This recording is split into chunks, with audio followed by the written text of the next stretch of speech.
22 Ocak 2006 tarihinde Aydın Nazilli'de doğdum. Annem ve babam ben doğmadan 3 sene önce tanışıp evlenmişler. Gayet normal ve uslu bir bebeklik geçirmişim.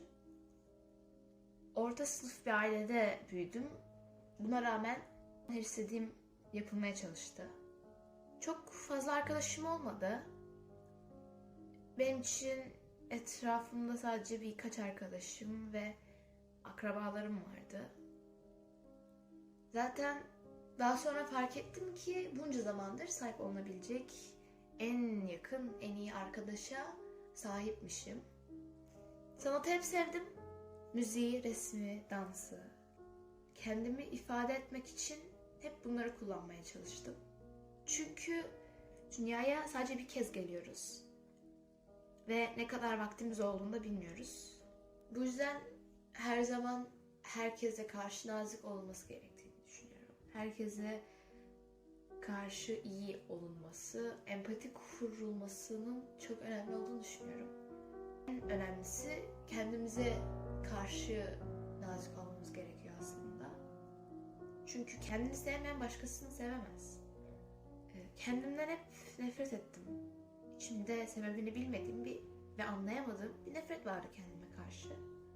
Son zamanlarda kendimle çok baş başa kaldım. O yüzden çok düşünüyorum kendim hakkında, geleceğim hakkında, istediklerim, yapmak istediklerim, kim olmak istediğim hakkında. O kadar çok düşünüyorum ki gece gözüme uyku girmiyor, uyuyamıyorum. Hep kendim olmaya çalıştım. Hep annem veya babam gibi olmaktan korktum. Onlara benzemekten, onlara dönüşmekten daha doğrusu. Çünkü anneme bakıyorum, sanki ne yaptığını bilmiyor gibi. Ne için yaşadığını bilmiyor gibi geliyor bana.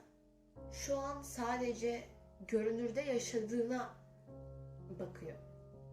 Sabah kalkıp işe gidiyor. Daha sonra eve geliyor, yemek yapıyor ve yatıyor.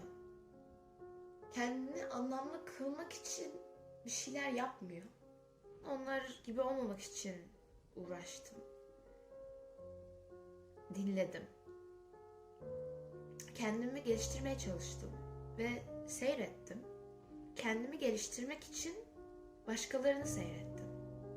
Hep kendim olmak istedim. Kendi başıma bir şeyler başarmak istedim. O internette gördüğümüz insanlar olmak istemediğimi fark ettim.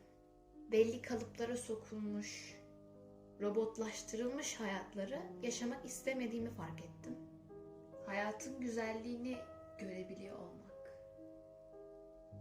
Görebilmenin gözle yapıldığını düşünmüyorum.